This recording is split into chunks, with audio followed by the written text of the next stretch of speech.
Hello and welcome back to the That Was Easy channel. Today I'll be showing you guys one of my all-time favorite no setup card tricks. It involves a deck which your spectator can shuffle because it's a no setup card trick and any three of a kind, and let's just say some magic happens.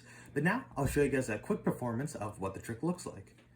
So first I'll go ahead and have my spectator shuffle the deck just to prove that I'm not really messing with it, but I'll skip that for now and just show you guys that it is completely shuffled. Next, I'll have them go ahead and choose any three of a kind. It could be three of the four aces, three of the four kings, doesn't matter. For now, I'll choose the aces so it's easy to keep track of.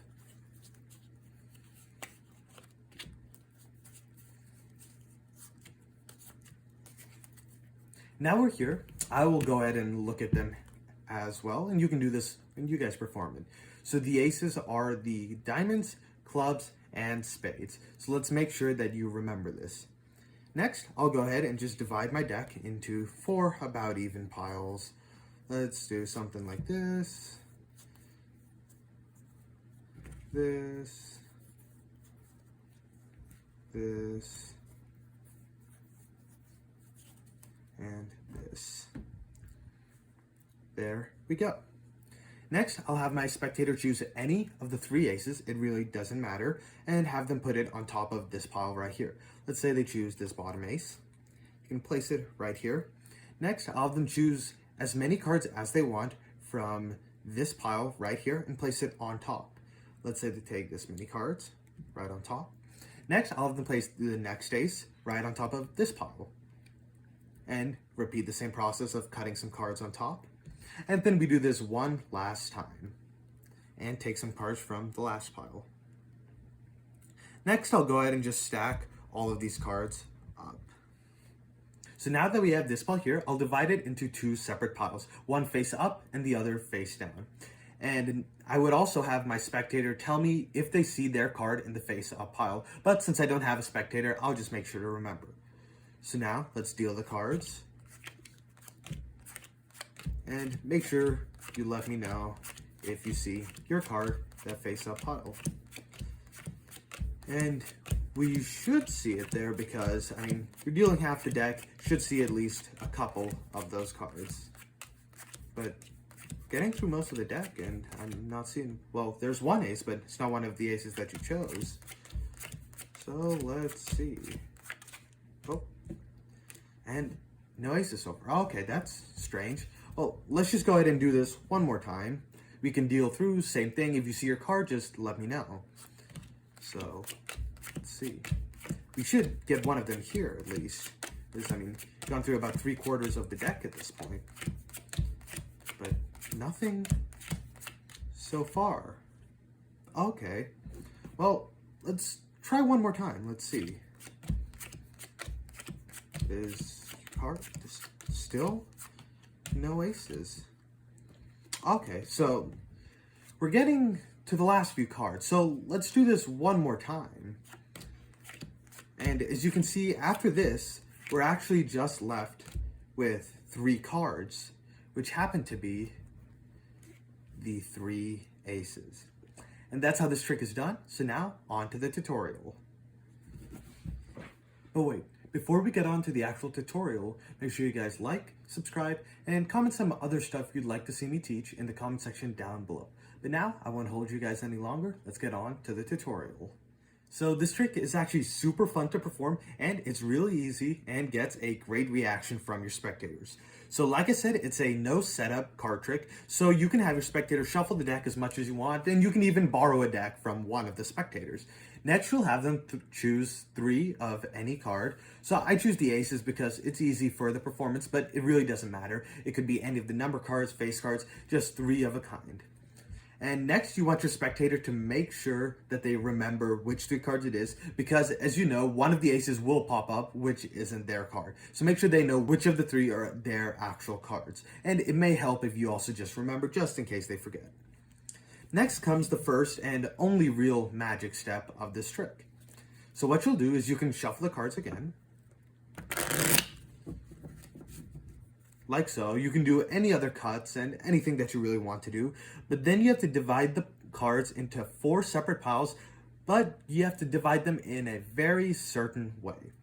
So your first pile is actually going to have 10 cards. And it doesn't really matter how you do this. I like to take the cards off in groups of 3 just because it goes by faster and doesn't look like you're actually just counting a certain number of cards.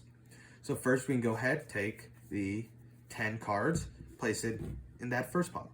The second pile will have 15 cards. So you can once again do the groups of 3 trick that I did.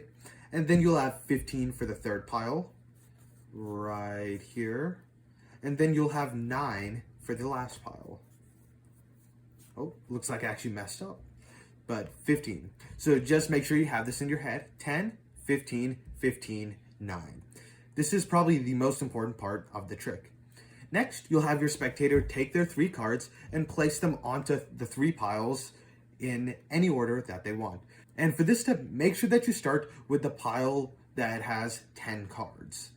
And it doesn't matter which of the 3 aces they choose because order doesn't really matter at this trick. So have them place a card right on top and then split the deck right next to it. Put half on top and just repeat this process. And again, it really doesn't matter how many cards they take from each pile.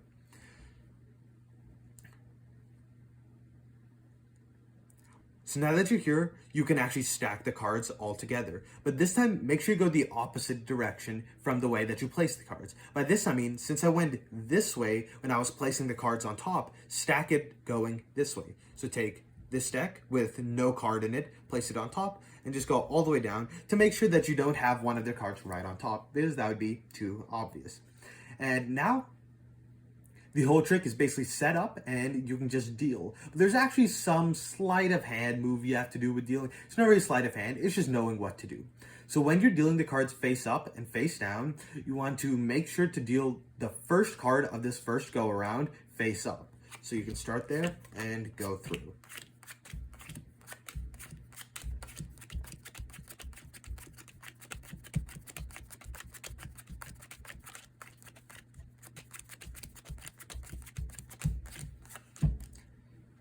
And I sped it up so you probably couldn't see too well, but just trust me, their cards did not show up in this pile.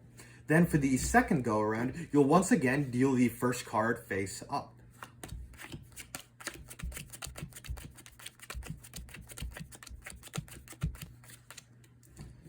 Now that you're here, this is where it changes up a bit. You actually want to deal this top card face down.